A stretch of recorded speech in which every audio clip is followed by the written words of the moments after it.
You had to be fully or partially eligible for retirement or have 15 years inside. Well, but I'm just saying, okay, we're looking at this. Yeah. Because There were 40 that were eligible. Yeah. Turn the microphone off until. Well, I just don't know why it's. Just echo, pull it off there. Control Hey Frank, is that on? Is that on?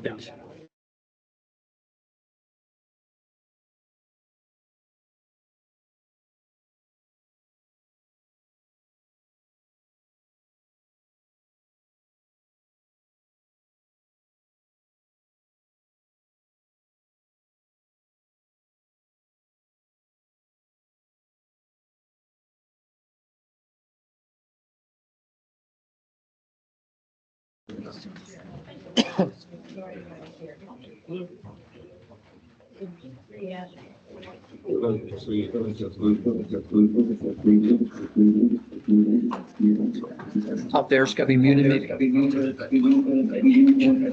That's an awesome echo. Yeah, that's gonna get old real quick. Yeah. Not nobody can hear.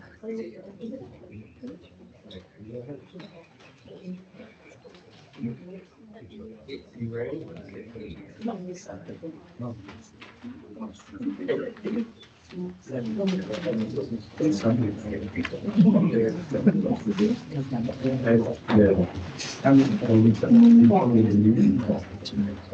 No.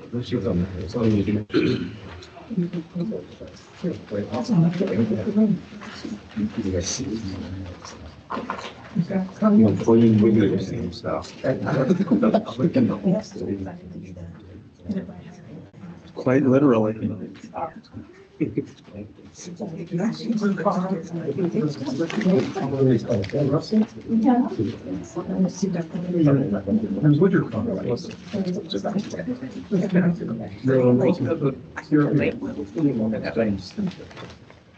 Back.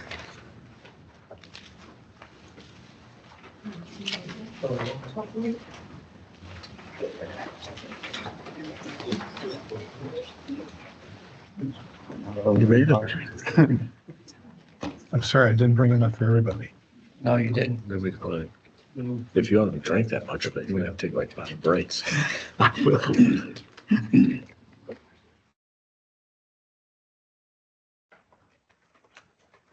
It's not true.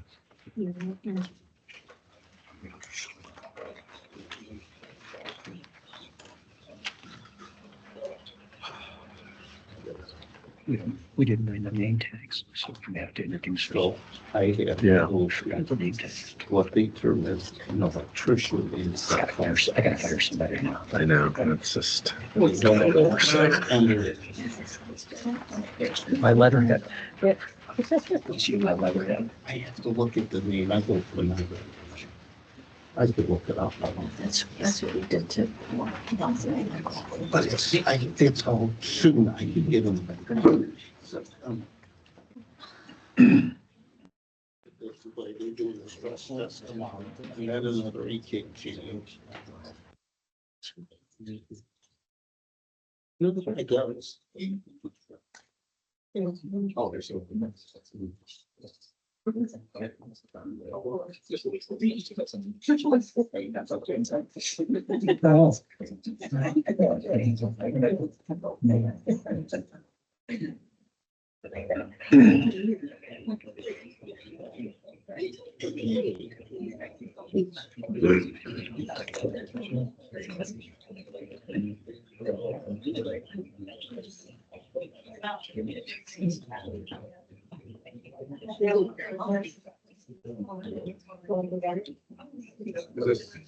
Question or yours? Got traveled with it. Something completely different. That's from me. I had a Chester's text. Oh, it's a sign in sheet. It's the sign. Concern But about we a don't. contract On there. Something. That's okay. Township. No, yeah, everybody. where they had to pay at least 20% of the contract before they begin. Such a contract. No, he's being employed by the township. They cannot prepay for any work. That is true. With this, You do not approve contracts that require any prepayment. so maybe phase during construction. Take a drop in there. This is all, it's a painting job. $2,000. Yeah, we usually don't do allow payment till the job is complete. We're the government. Okay, 7 I'll share that information. Address on there. Job. That's all it is. That guy's a walking. So Chrissy, I'll sit down first. did you start designated survivor? So after you said that, I realized that I have watched that show, but it's been years. Well, I'm telling you, It's good. you're the White House counsel, Yeah. I Googled it Kendra. yesterday. So I'm changing your name. We already have a I'm Kendra. pretty the Kendra in our office. Okay, well, we- Really? We're gonna Yeah, but it's you. You've met Kendra. She's the Yeah, financial but- crimes investigator. Yes, but when I'm Because watching you've been the the victim of a TV financial show, crime. it looks like her sister. She's very good. We're gonna start it. Yeah. Where's the agenda? Right there. Want to use it? That's just what. Okay, I'm gonna call the meeting to order. This is a special budget commission meeting. Tuesday, April 22nd, 2025, and the purpose is for Berkshire Local School District. They've executed a resolution to shift inside millage. And so we'll open the meeting. We forgot our nameplate, so we'll introduce ourselves for your benefit. Yeah, I'm Chuck Walder. I'm the Geauga County Auditor. I'm Jim Flays. I'm the county prosecutor. I'm Chris Hitchcock. I'm the Geauga County Treasurer. Okay, so we set up the agenda. What we're going to do is we're going to have the school district present their proposal. And then we are going to have public comment, and I'll go through that when we get to that point in the meeting. And then following the public comment, then the budget commission members will inquire of the school district representatives and provide their comments. And then we will vote on whether or not to approve the shift of the inside millage. So, know who's presenting for the school district? So my name is Beth McCaffrey. I'm the treasurer for the district. So my right is Dr. Beth, if I could, would you mind going to the podium just because, are there people out in the lobby? Because I think that's how it's getting sent to them, if you don't mind. There aren't, Nobody's out there. oh, there's nobody, so you can choose your poison, whatever. Okay, She's near. so can I go? Yep. Okay, so I'm Beth McCaffrey. I'm the treasurer for the district. Dr. John Stoddard is with me and John Manfredi, who is the board president. So I wasn't aware we were presenting. I assume you have paperwork. I can go through the timeline and the paperwork that I've submitted. So as you know, we filed our tax budget for 2026. The district has declining cash balances and recently failed a renewal of a PI levy.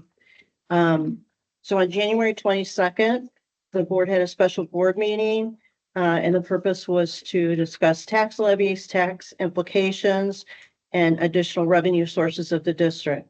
The board had a frank discussion on school finance and discussed the options that were available to them. The board ended up passing a motion to hold a hearing to shift millage based on 5705.314. The legal notices were published in the News Herald on January 24th and January 30th, and then in the Maple Leaf on January 30th. The notice of the special meeting was filed with the county auditor. On February 10th, the board held a special board meeting. The board received public comment regarding a potential millage shift, and there were 90 minutes of public comment. Also on February 10th, the board held a regular meeting, and the board ended up tabling the motion to shift millage, and they defeated a motion to have an income tax placed on the November ballot.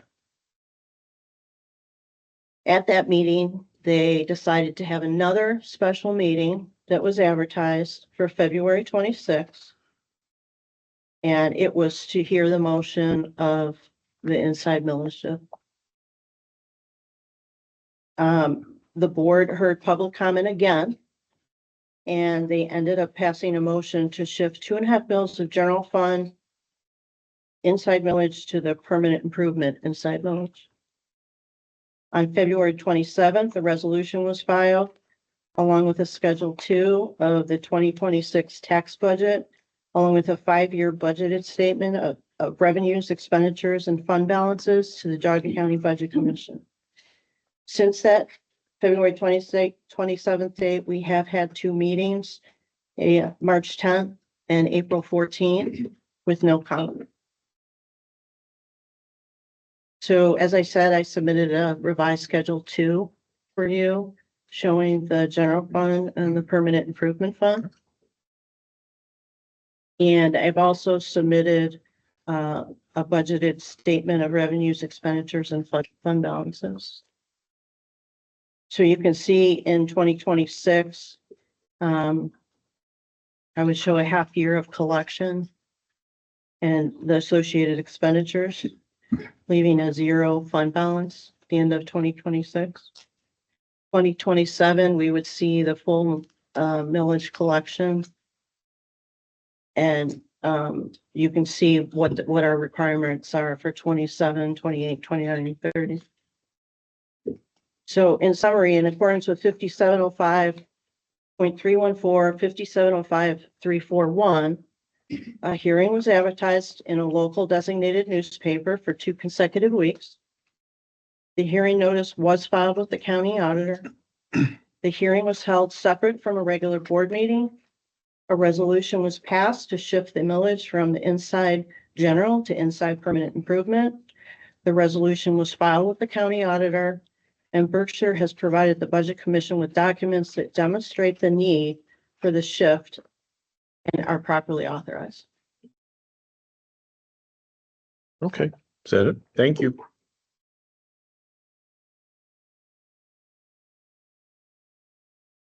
Okay, so at this time, we're going to open the floor for public comment. I know there's people online, but we'll start with people in the room. So if you want to make a comment, we're not instituting any time limit, but please be somewhat brief.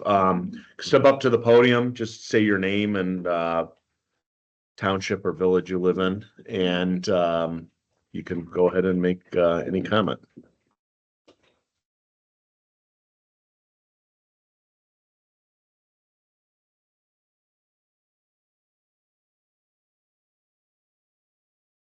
I'm Schneider. I live in Clarendon Township on Ensign. I just wrote my comment down so I could stick to it. It's okay. We came today just because if this passes, it would directly affect us. Our property taxes would go up roughly $300 a year. I just feel that if you would allow the board to move the inside millage, it goes against the will of the people. The renewal levy that they had on last year failed 2 separate times, and this is not even just, this is going to increase our taxes. And so it would be going against what we voted for. It would completely take all trust away from the community and from voters. This is an unvoted increase, and frankly, I think it should be illegal. You would be creating a wedge between our voted in officials and the community in which you serve. This tax increase would be a hardship on so many people, especially on the elderly who are on fixed incomes. And I just hope that you consider those that you serve and honor what the people have voted for. Thank you. Thank you. Thank you.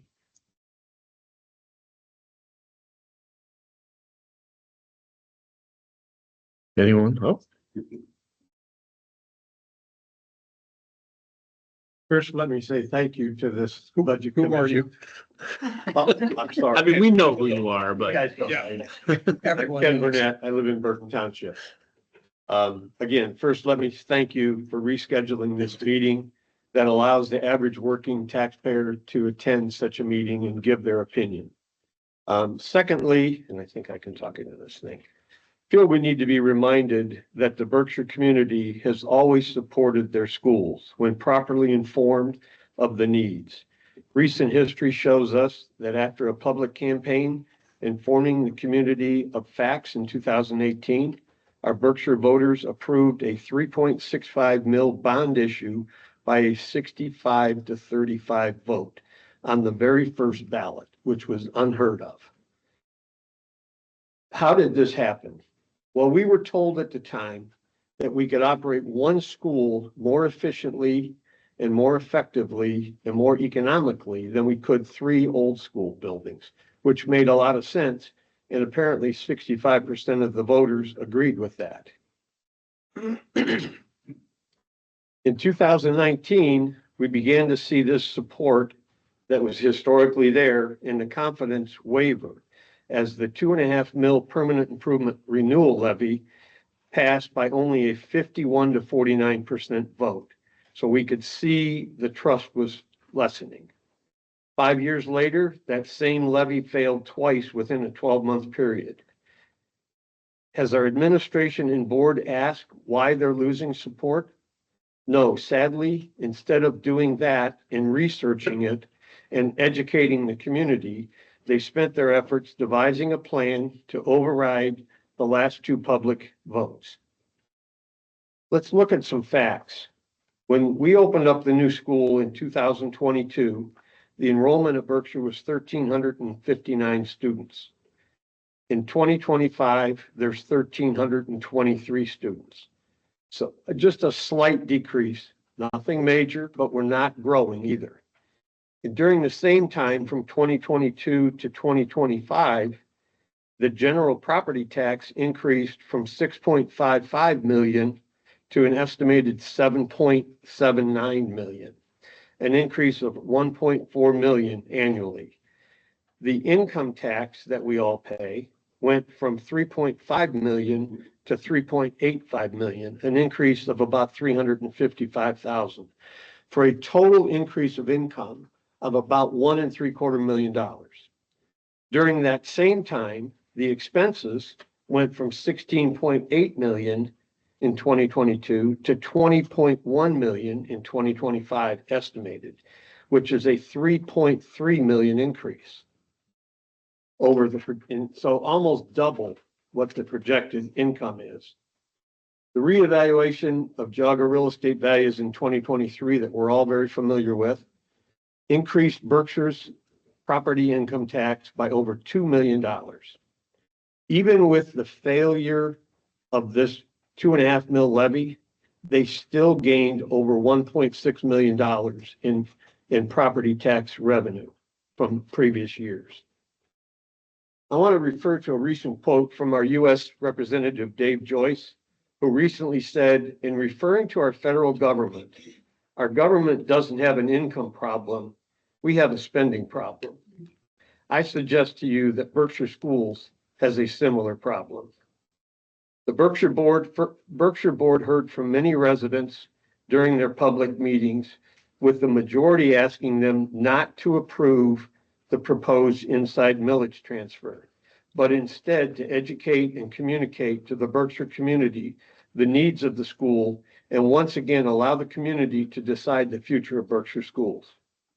They were warned by several speakers how divisive this move would be, and the evidence of this is already present in their own board, as the vote to approve the transfer was a 3-2 vote, the first split vote that many of us have seen in many years on that board.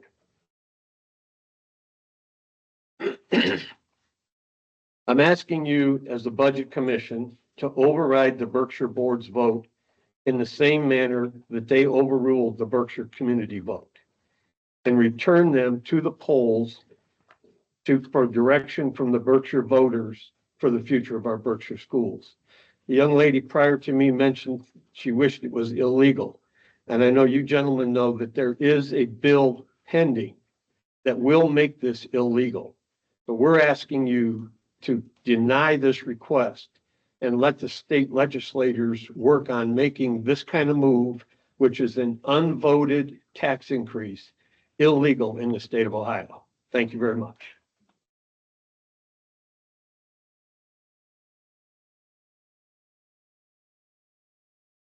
Okay, thank you. Anyone else? Everyone's afraid to go after you, Ken. Yeah. My comment is just, it has. Oh, sorry, your name and just, Linda Valentino, Clarendon Township resident. thanks. And I do regularly attend the board meetings, as many as I'm able to attend. I'm probably one of the few who attend quite often.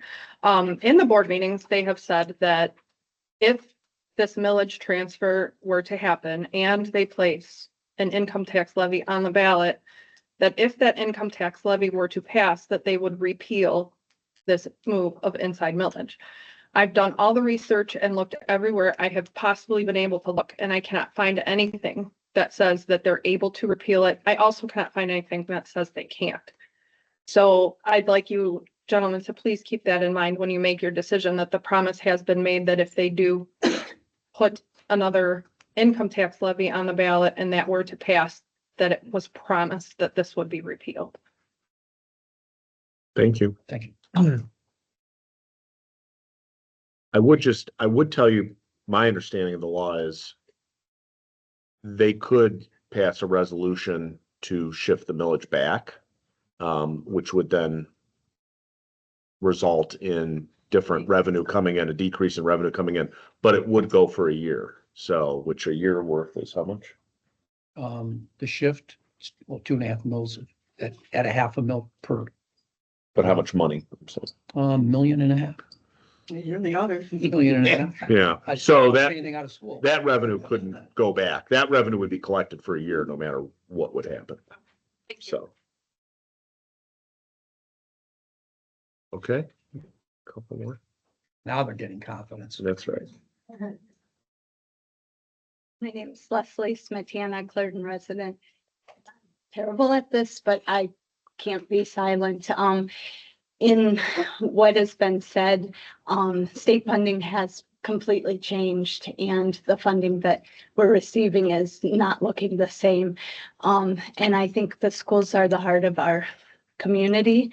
And when you're saying that you aren't supporting it, be it a tax levy or what the board has been required to do to operate in the way that we want to see our school being operated. I ask you what your suggestion is when funding is being cut drastically from the state and they are left with very little options to fund special education programs and other things that take a large portion of the budget. So I think that we can speak of, what burden that it's going to cost the taxpayers, but I can tell you, I'm sure that they have thoroughly considered that when they're looking at their budget. So I really think that it's easy to look at one side of things, but not the big picture. And the big picture is honestly, state funding has completely changed for our schools and is changing. So I think we have to look a little bit deeper at what some of the problems are. Thank you. Thank you.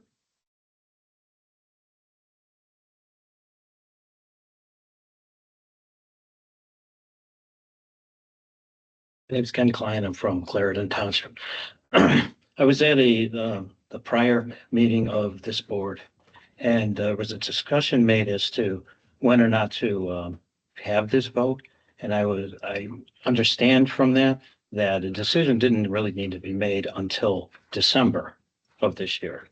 Is that true?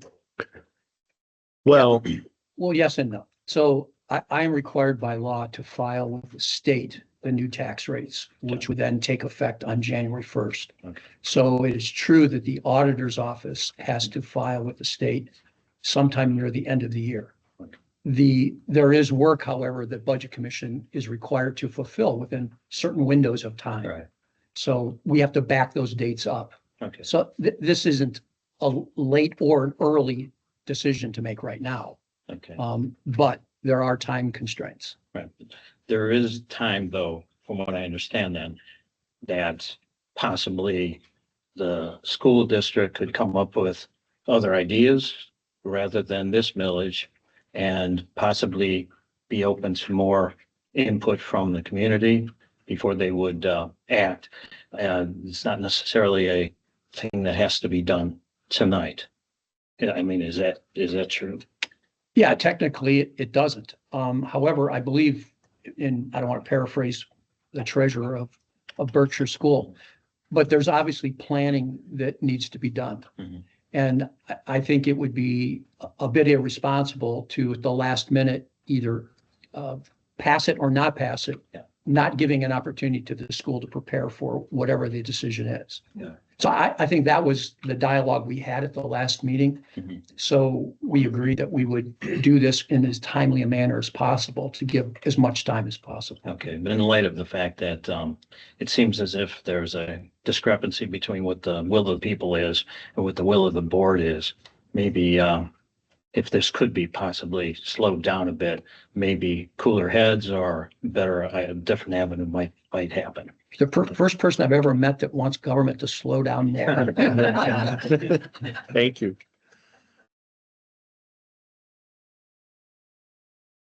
Anyone else? Oh,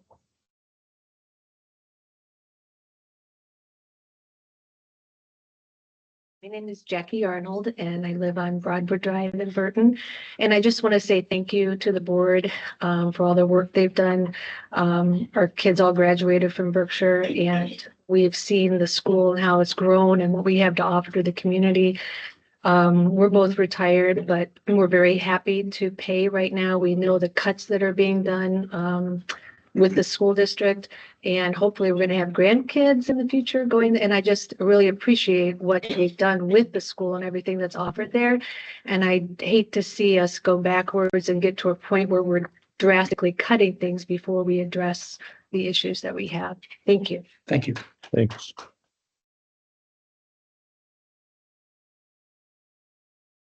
Anyone else? Anyone else? Going once, going twice? Okay.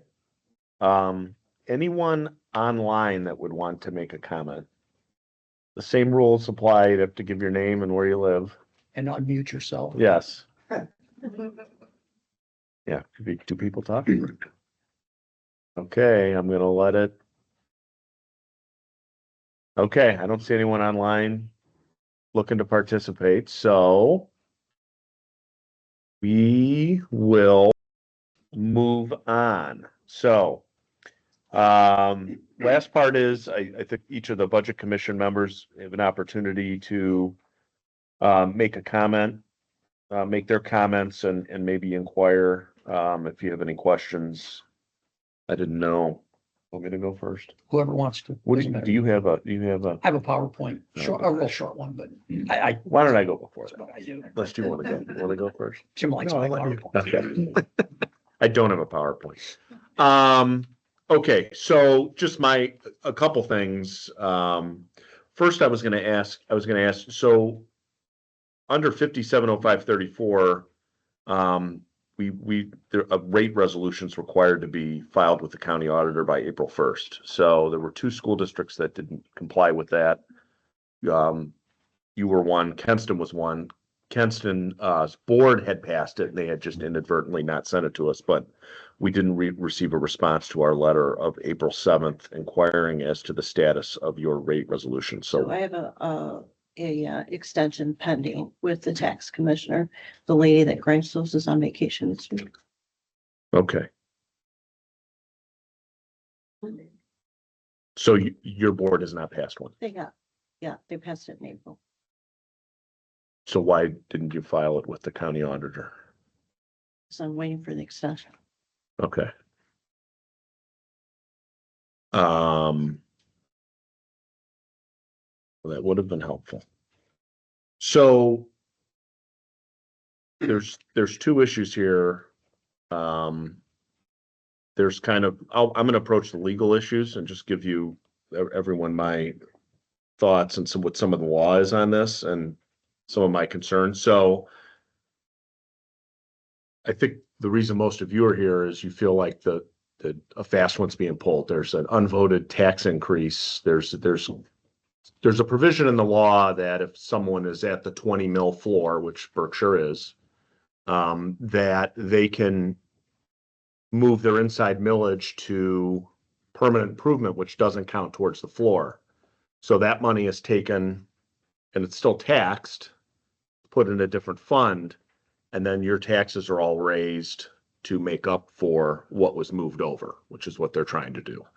And what they've requested us to approve. So I think it seems to be the people who are here against that don't like that procedure and how that's being handled. And certainly there's some emotion attached to the levy having failed a couple times. So from our perspective, that isn't something that, I don't feel we can really consider. Whether that's right or wrong, if I was in your shoes, I would feel very strongly a certain way. I can assure you of that. But that's an issue that you have to deal with your elected school board members, and they are elected and they're responsible to you like any elected official, just like the three of us are responsible to all of you as elected officials. You elect us or don't. So we have to be held accountable by the voters, and so do they. And I think that if you feel that way in that arena, that is where it needs to be addressed, not necessarily with the Budget Commission. But from the Budget Commission standpoint, we have to look at the law, and if a school district wants to do this, we have to look at, was need demonstrated and was the law followed, and are they meeting their legal burden to prove to us that this is clearly required by their budget. So a few issues I had, one, you obviously know about the Sanborn case. That's the case in this area, and this is very similar to Sanborn. So there's an Ohio Supreme Court case from 2014 where a school district tried to do the same thing. They took it to the Budget Commission. They wanted to move inside mills. They were at the floor. They had a pretty big budget surplus, and they went to move the inside mills to permanent improvement. And actually, the Budget Commission there approved it. Not the auditor. Yeah, not the auditor. The Hamilton County prosecutor and treasurer approved it, and the Hamilton County auditor did not. And a group of taxpayers actually filed a lawsuit against the Hamilton County Budget Commission in the Ohio Supreme Court, and they won. And the Supreme Court found that the school district did not demonstrate need sufficiently to allow for that inside millage shift to happen. And I thought what was interesting was that the Supreme Court said the clearly required standard should have been applied to both the permanent improvement revenue and the new operating revenue. So you have the burden of establishing need in both of the categories. So looking at where we're at and the timeline, and I appreciate the timeline, but one of the things I've been struggling with is I just don't think you did this in the right order. You were required by law to submit on or before the 15th day of January a tax budget to us. And you did that. Your board passed a tax budget. You submitted that to us before January 15th. And we held a hearing on your budget that was approved by your board. And we passed that. We approved that budget. And that budget did not, it did not show the millage shift. It showed 4.5 inside mills, 45.3 outside voted general fund. And it showed a budget that was approved by us with estimated expenses in the general fund with an estimated ending cash balance of $2.3 million. And then the permanent improvement fund, it showed a beginning balance of $253,000 with expenditures matching your beginning balance and zeroing out that fund because the permanent improvement levy had failed. So you followed the statutory guidelines, you submitted a budget to us, that budget was approved, and the budget that we approved for our your budget year starting this July 1st, it did not show the millage shift, and it, in my opinion, does not demonstrate need for the millage shift. Because again, we don't look at the 5-year forecast, we just look at the budget that was submitted. And what has happened, from what I can tell since then, is after we approved your budget, your board then passed this resolution to shift the inside millage, right? And then you submitted a new Schedule 2, which came up with all these extra expenses, which weren't in your original budget. I mean, right, to show the need. Because you're showing your increase in I mean,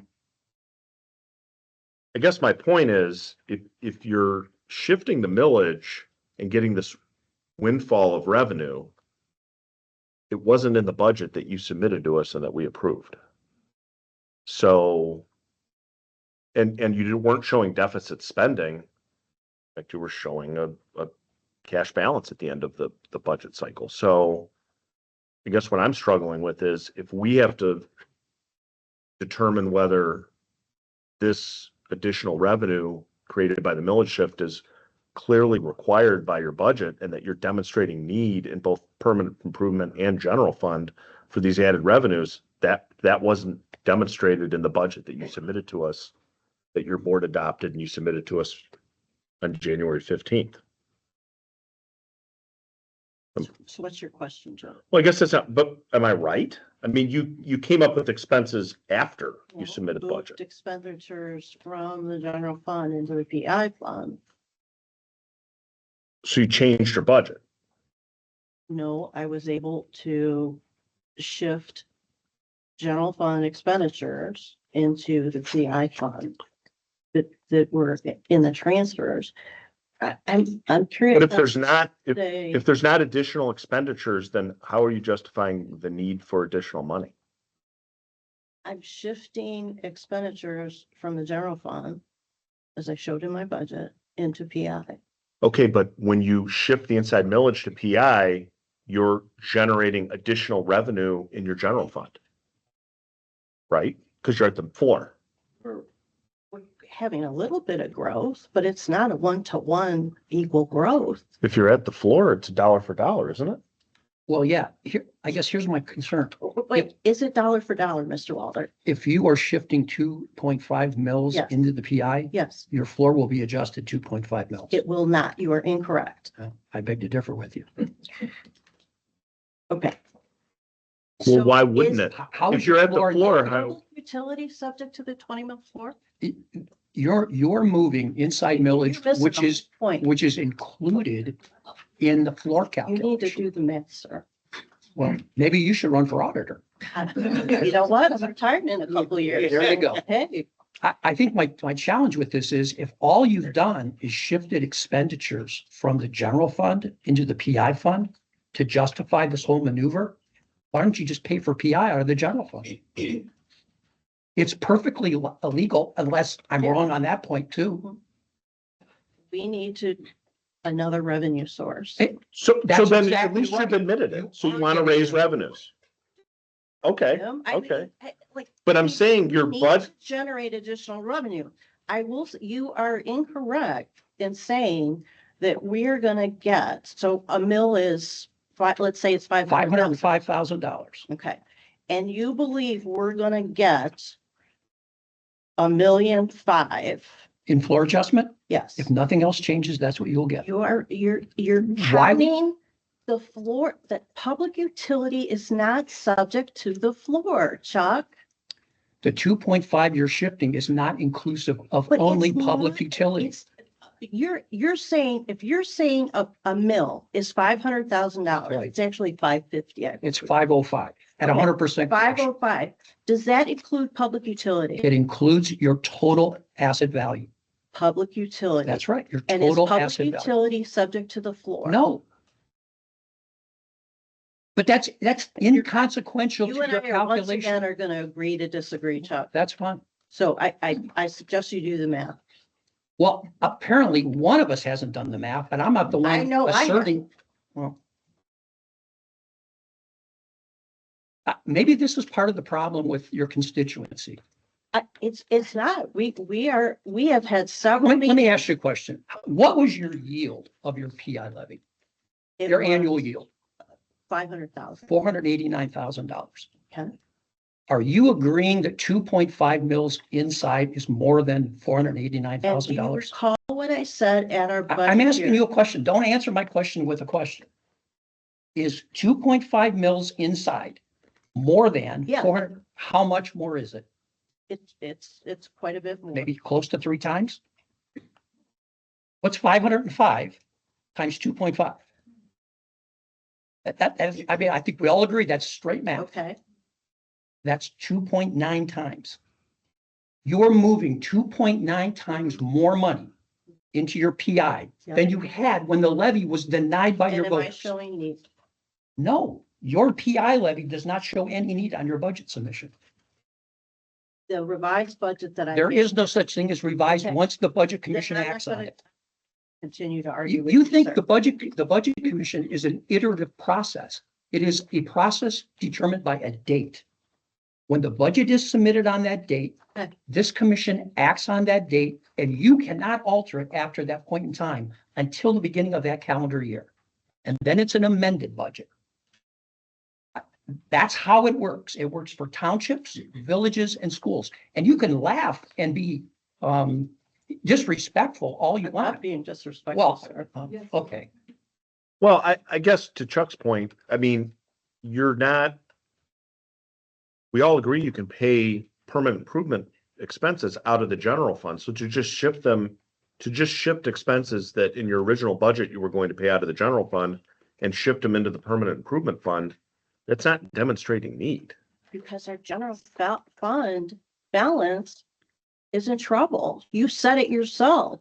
You said we're bleeding cash. We're in trouble. Our cash is That hot. doesn't trump the will of the public.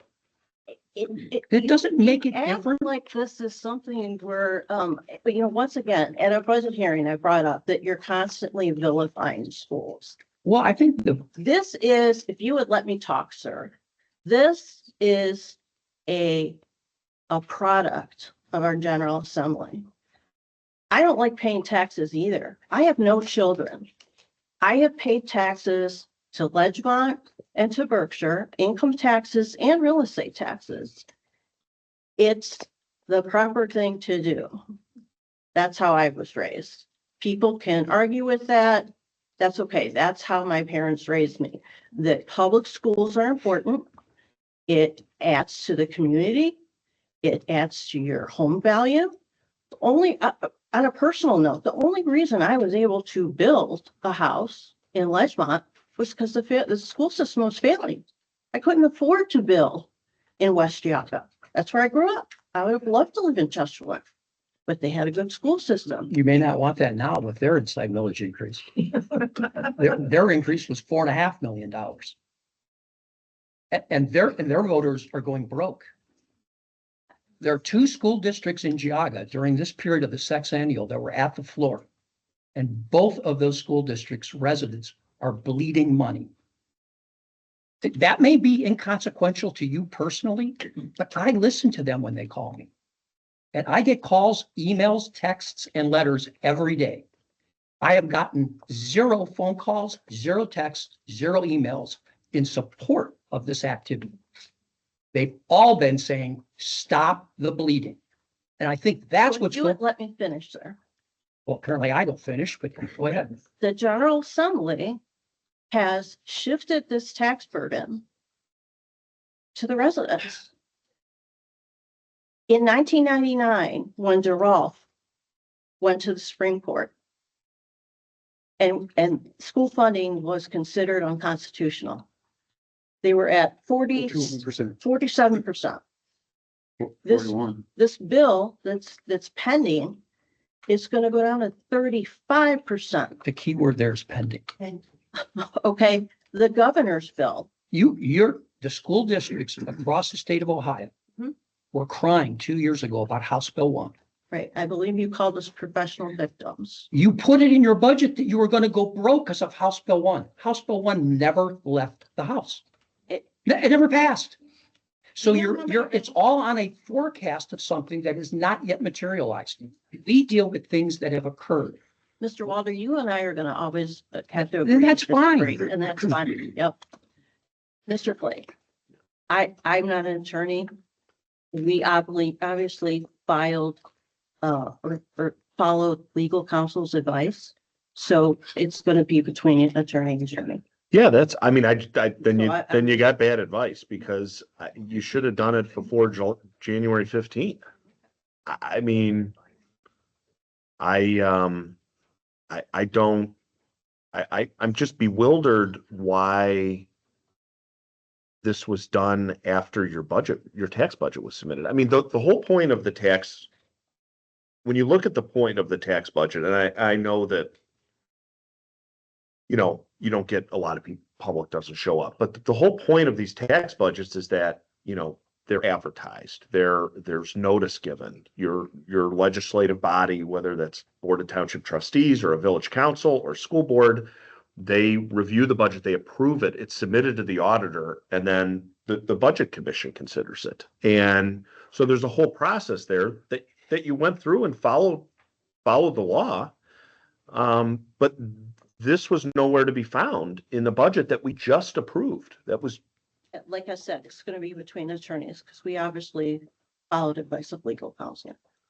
well, if they advised you to submit their budget and then do this, you know, Houdini act after the budget was submitted, I think that was really bad advice because I'm not following. I just find it's very coincidental that on February 20th, we approved the budget that you submitted to us to review. We approved it. And 7 days later, 7 days, you need 2.5 mils transferred, tripling the amount of money in your PI fund. But you didn't know it 7 days prior to that. It was an epiphany. And I'm the one who's crazy. I'm just saying something doesn't smell right. And I think that's the general sentiment of the public. You're approaching this like the people who are paying for all of this don't matter. And they are the only ones who matter. I mean, it's not about.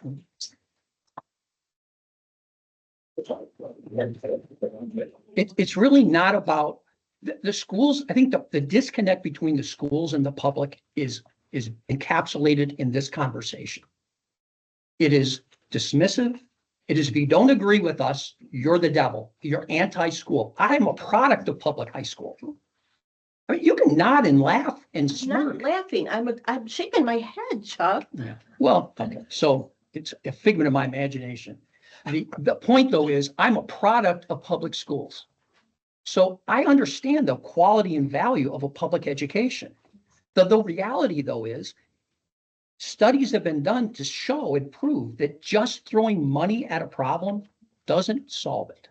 The Cato Institute, which don't take my word for it, the Cato Institute has proven that since 1970, the American school industry has pumped funding after funding after funding.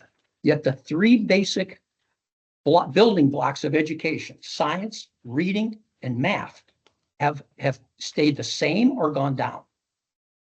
So there's no direct correlation between money on the pure sense and a better education of building blocks. That is causing people to be upset. What are we getting? What's the return on our investment? And you can't tax people out of their homes, but then argue, but just think how much your home was worth. Well, if you can't afford it, it doesn't matter what it's worth if you're getting taxed out of it. And the reality is, especially in school districts that are at the floor, which now we have 3, we only had 2 during the sexennial, but now Cardinal is at the floor. Those people in particular are not just getting hit by the adjustment with inside millage, which is directly proportional to the change of valuation, but with the floor adjustment that follows it. So you did benefit $1.5 million from floor adjustment. That's a reality. But you only lost $468,000 in PI. You're still $1 million ahead. I don't understand how that can be discounted to the American people, and more importantly, to the people in the school district. It is a reality. Your revenue went up as a result of the reappraisal at the expense of the taxpayers. And now you want more, and they're still paying for the first one. That's my issue with this. Yeah, I get, so the January 22nd board meeting, but that was when this issue first came up?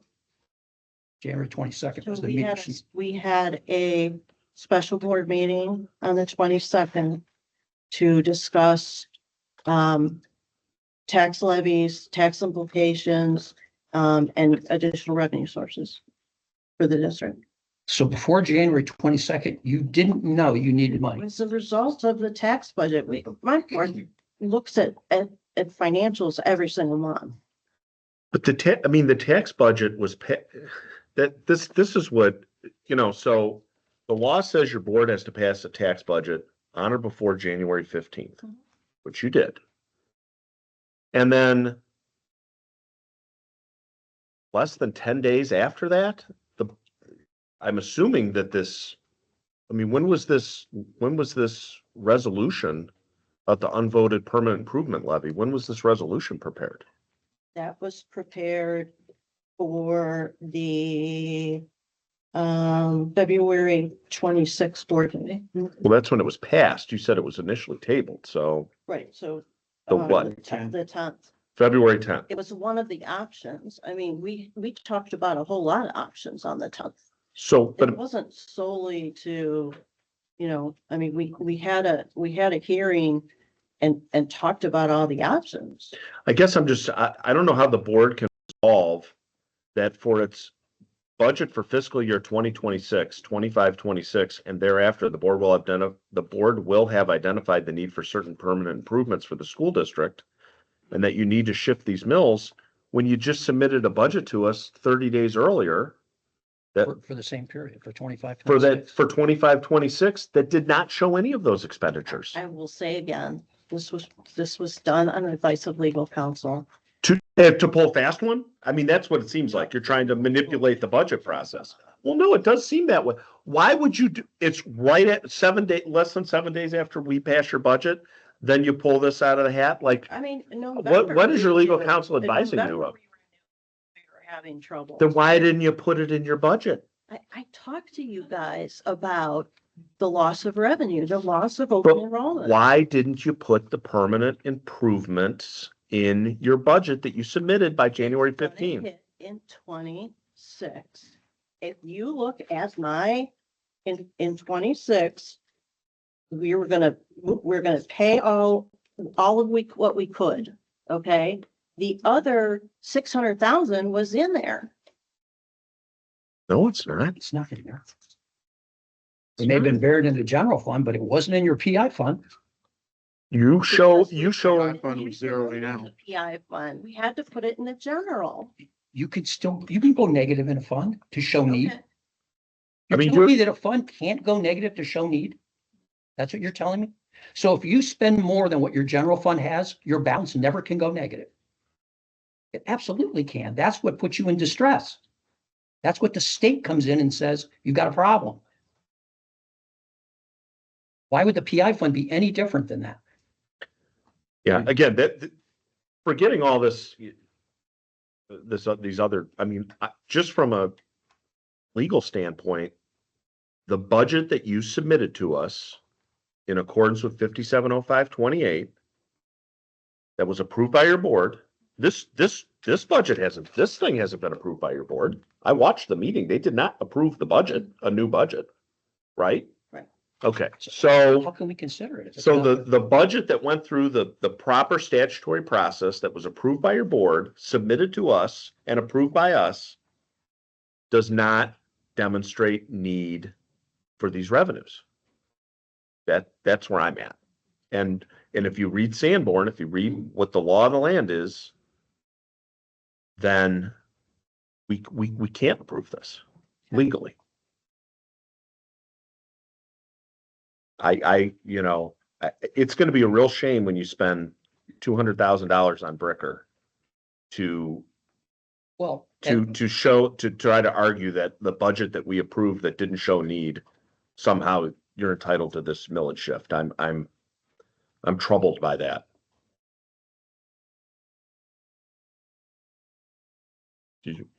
Sorry, we've been monopolizing all the time. Am I allowed to speak? If you want. So I think it is very interesting that Beth, you'd suggested that if the PI levy had passed, you this would not be a problem. It would be less of a The, problem. the issue would be moot. You would not be moving anything, right? Okay. The PI levy was on the ballot how many times? Right? Did it get close? No. I don't know, John, do you remember? It was closer the second time. But it still failed. Mhm. So to me, that's a sign from the voters, something is wrong. And for the school board to come up with a scheme to replace those funds without a vote of the people, because the people voted twice. They said no, and they said no again. Then you come up with a scheme to move 2.5 mils to take more money out of the voters' pocketbooks without their vote. I find that unconscionable. It also tells me the school is not doing a very good job of communicating with the voters. As was testified earlier, they provided you with a brand new school, right? Paid for by them, and it passed huge. Since then, it's been a downhill slope. I do not put this at the fault of the voters. They have spoken. But it is clear the school board has failed to do their job in communicating. John, do you have any other board members here with you today? No. That's unfortunate. They should all be here because they are the ones who are leading the school. 2 of them did vote against this. And that's okay. They should still be here. I find, as I said, I find it most embarrassing that the school board would come up with a way of raising these monies without a vote of the people after the people have already voted twice. Communication should be a tool that's used on a regular basis, not just at election time when levies are on the ballot. I lay this fault at the board's feet, not the voters. Chuck, you have a presentation? Yeah, but it's redundant. Okay. We've addressed it. Okay. I think the issue that just was brought to light by the treasurer is probably the most pertinent one, and that is, by your own admission, had the levy been renewed, you would not be here doing this. Yet admittedly, you say that you are doing it for more money than what you lost. How does the taxpayer square that? They're getting punished for not renewing a levy. That's what the feeling is. And I think that's the pushback. I don't know if my opinion would change if it were the same amount of money exactly, but nearly tripling the amount of money is punitive. And that's not fair. So from my perspective, this is not a hard decision. I maintain the budget you submitted and the budget this commission approved does not demonstrate PI need. And as a result, you can't now add to that submitted budget after it's been approved. You can amend your appropriation measure, obviously going forward once the year commences, but that doesn't start till June 1st. And then next year's another year. But, I think I would caution everyone, the legislature has got a dozen bills going on of school reform. Some will pass, some will not pass, some will be modified. We don't know what's going to happen. And so to declare destruction of all school funding as an essential outcome of something that is yet to happen, I think is reckless. And we can only deal with things that we know today to be true. It is the equivalent of somebody coming before the Budget Commission saying, we want to predict revenue that we haven't yet put on the ballot. And we don't allow that. If somebody has a levy on the ballot, they cannot include that levy in their budget submission if it hasn't passed, because it's not a sure thing. Doing the same with cuts by the legislature, I think is equally wrong for us to even factor into our equation. I can't consider it until it happens. So And I agree, school funding is completely messed up.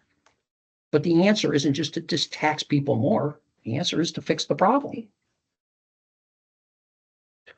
Yeah, and I think Chuck mentioned that, that there wasn't a need demonstrated in the permanent improvement fund in the budget that was submitted to the Budget Commission and approved. But I would also say, the clearly required standard has to be applied to both the permanent improvement revenue and the new operating revenue. And the operating revenue, 2,296,044.69 was the remaining balance. yeah, so that's your estimated cash carryover is $2.3 million. Not only did the permanent improvement fund not demonstrate that this additional revenue is clearly required, but I don't believe that the budget you submitted, the new operating revenue is clearly required by that budget either. So. I remember we had a meeting 2 years ago, right when the sexennial was being done. And I encouraged the Budget Commission to assemble all the school treasurers and all the school board members and superintendents. And we gave what I believe to be an early warning that there was going to be pushback from the public as a result of the revaluation of property. We saw a 30% increase coming. And we did that in the spirit of getting ahead of the problem. And I believe the advice that the Budget Commission offered to the schools was, this is an opportunity and we need to listen to people. And the optics would be terrible if we don't hear what they're saying. And of the 5 school districts, only one offered any mitigation to their inside millage increase. Only one. And that school district took a lot of heat for it. Now, it happened to be the one school district that also had a floor rise of $4.5 million. So somebody could argue they could afford to give back $1 million, but they did it at least. They showed at least some good faith. Other school districts chose to bring their lawyers instead. And by the way, those lawyers were on the taxpayers' pole. And yet, I've watched your meetings and I prepared for this by watching all of your board meetings. And repeatedly we asked all of our employees, what can we do to cut costs? We've squeezed every ounce of juice out of this piece of fruit. Well, I would argue if you're hiring outside counsel and you have statutory counsel, which is free, being the prosecutor, there's a cost you could get rid of. But that's kind of unsaid, that nobody talks about that. We just hire lawyers right away. And even in your own testimony today is, well, our lawyers are going to have to fight your lawyers. Mr. Blaze, would you have represented me in this case? Well, not on this issue, Okay. no, but And on other stuff we would. like what? I've asked you to represent. We us at the didn't fairgrounds. bring You an said attorney no. to that meeting. Somebody brought the attorney for the schools. The The, OEA's attorney showed up. We're not related to What? OEA. No. The attorney from Bricker showed up too. that was this time. No, that was that meeting. No, it was the meeting we held. And the OEA. I was virtual. Attorney. Yeah. So you wouldn't have represented us. I want that clear. On For that matter, maybe. this matter, But no. you don't use the prosecutor for any matter, do you? How do you know? I'm asking the question. I'm saying I have asked. Okay, so Well, we're that's- gonna play the word game again, so. Mr. Place. We represent Kenston all the time. I Okay, mean, but. they save hundreds of thousands of dollars. You- Fairgrounds issue. Well, I and couldn't- recused. You couldn't, I couldn't represent you on the fairgrounds issue. right there. What, I mean, right there, that's it. We always hire Yes, outside I have counsel. asked Mr. Place 'Cause to represent. we us. represent the commissioners also, You know, and they own No, I. the fairground. You're saying I never isn't the asked. problem between schools and the public obvious at this point? No. Okay, well, I guess not crazy, because I'm seeing the disconnect. I'm a taxpayer like everyone I else. see a disconnect with you, so. Well, we're gonna agree to disagree on We're that. gonna agree to disagree, Mr. I mean, Okay, well, any other comments? No, I would invite any further comments from the public online I think we did. Yeah, before we conclude this hearing. We need to act on it. yeah. Any other comments online? You'll have to unmute, please, and state your name. Initials. Okay, well then, I'm gonna make a motion. Based upon the tax budget that was submitted by the Berkshire School District, which does not demonstrate that the revenue generated by this inside millage shift is clearly required both in the permanent improvement fund and the general fund for operating revenue. That we deny the request authorizing an unvoted permanent improvement levy with the shift of 2.5 mils. I'll second. Any further discussion? Call the question. Aye. Yes. Aye. Okay. Okay.